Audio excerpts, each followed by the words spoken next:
Hi, today we are going to learn how to do an 8-step model problem.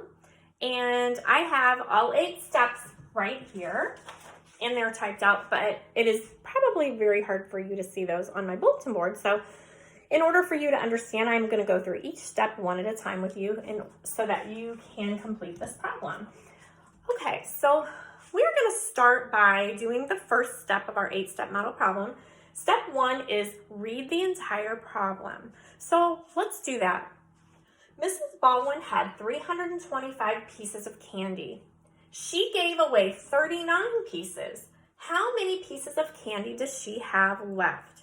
So when I read the problem, I kind of want to make a picture in my mind about what is going on so that this is going to help me in solving the problem.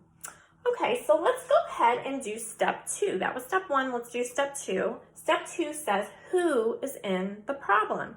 And in this particular problem, we have one person, Mrs. Baldwin. So we want to write Mrs. Baldwin's name underneath of our problem. Let's do that.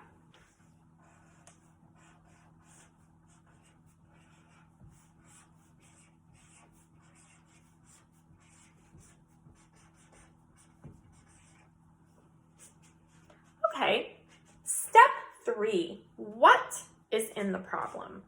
So we want to identify, is there something that Mrs. Baldwin has? And yes, there is. She has candy. They're talking about candy. So next to Mrs. Baldwin, to the right, we're going to write candy. And we want to add an apostrophe S because the candy belongs to her, so it's a possessive. So next to it, we're going to write candy, because that is what she has. We're talking about the what.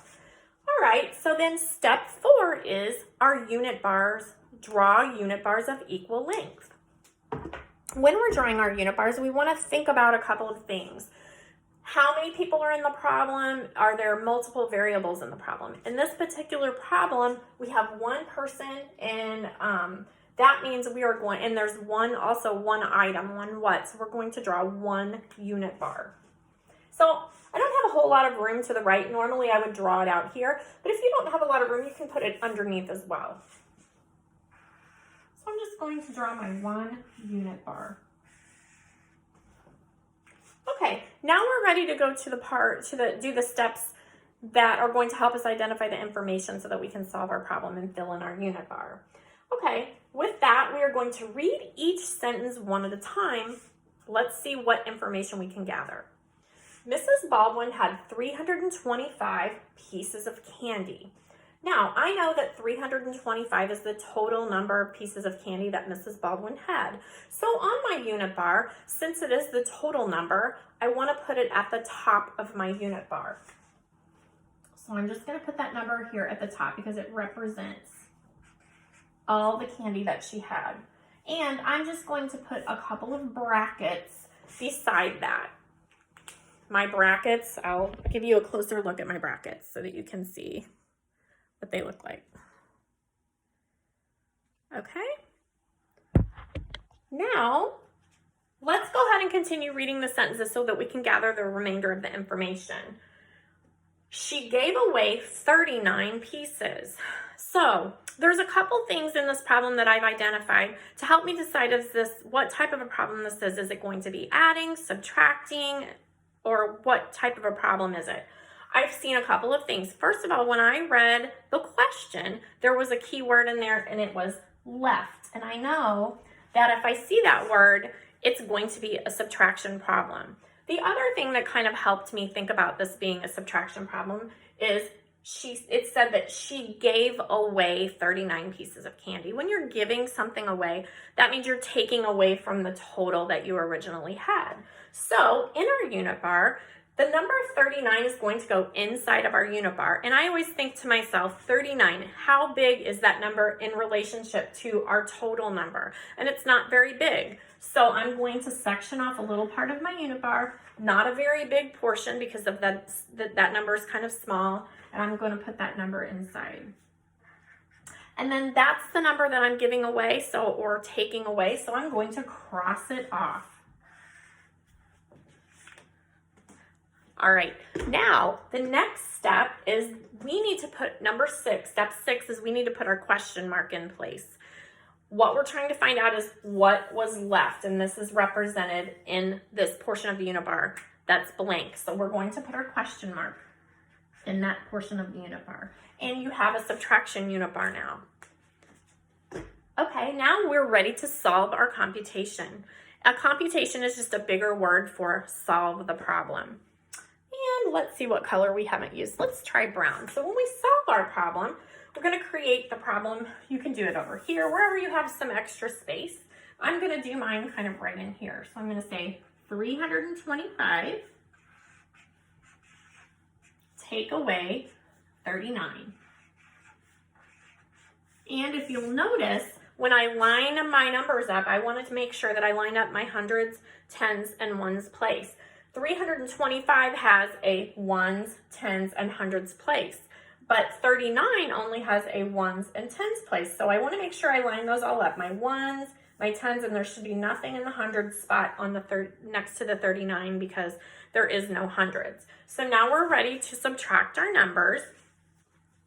Okay, we know when we're subtracting, we have to ask ourselves a couple of questions, and we want to look at our problem and ask ourselves, starting in the ones place, is there more on the floor? That means, is the number on the bottom bigger than the top? So yes, there is more on the floor. So that means we want to go next door. So we're going to go over to the tens place. There are 2 tens in the tens place. We are going to borrow one of those tens. So that means we're going to cross off our 2 and make it a 1, which is really 110, and give that 10 to the 5. So let's make a new number as well. Cross off your 5 and it becomes 15. Okay, we know that 15 minus 9 is 6. So now our ones place is complete. So we're going to go move to the tens place, and we have to ask ourselves the same question. Is there more on the floor?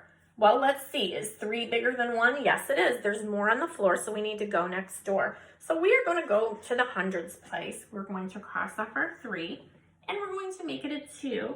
And that 10 that we borrow, we're going to give to the 1 to make it an 11. So now we're ready to subtract our tens place. 11 minus 3 is 8.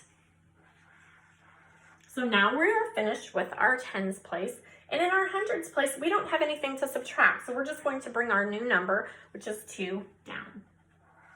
And our answer is 286. So now we're ready to answer our question, which is step number 8. Answer the question in a complete sentence. I always like to use any names that I have in my problem in my sentence. So we have a name, Mrs. Baldwin, and I would probably say, if I were answering this question, I always ask the question again. How many pieces of candy did she have left? And I would say, Mrs. Baldwin had 286 pieces of candy left. So let's go ahead and write that down.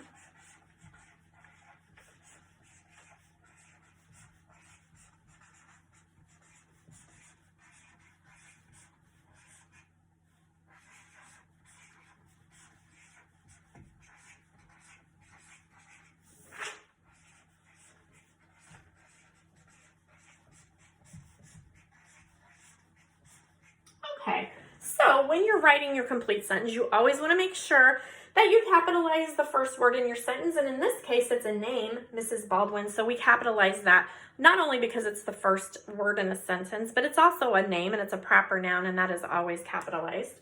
And then you want to make sure that you put a period at the end of your sentence. So our sentence, Mrs. Baldwin had 286 pieces of candy left, is what you should have. In addition, sometimes with my students, what I do is I do something called milk the problem.